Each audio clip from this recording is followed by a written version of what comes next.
بتعرف شو يعني الخليل؟ بتعرف شو يعني الخليل؟ يعني شعب قلبه صافي رغم جراح منها بحر الشرق تعكر. بتعرف شو يعني الخليل؟ يعني حضن الدافي أقوى سلاح منه هاب الجيوش وعسكر. بتعرف شو يعني الخليل؟ يعني أب قال كتافي ما بترتاح طول ما ولادي عود أخضر.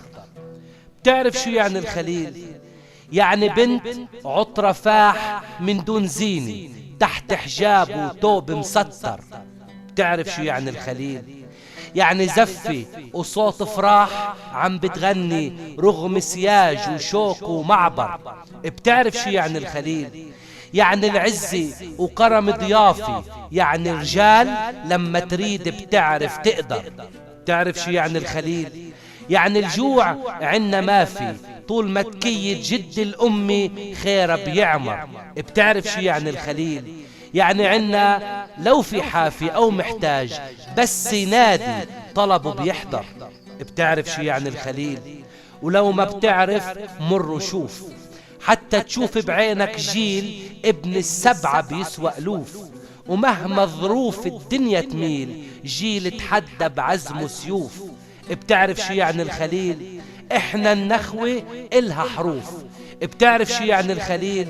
يعني العرض اللي بينصان، يعني الأرض اللي ما بتنباع، يعني الراس اللي ما بينهان، يعني البنت العالي جبينة دقة كعبة تهز الدان. ولو كلمة تجرح إحساسها تلقى جنبها 1000 إخوان. تعرف شو يعني الخليل؟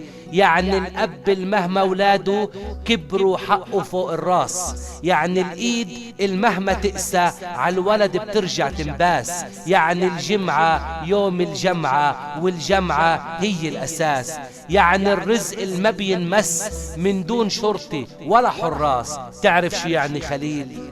يعني ارفع راسك لما خليل يقولوا عليك الناس، يعني ارفع راسك لما خليل يقولوا عليك الناس.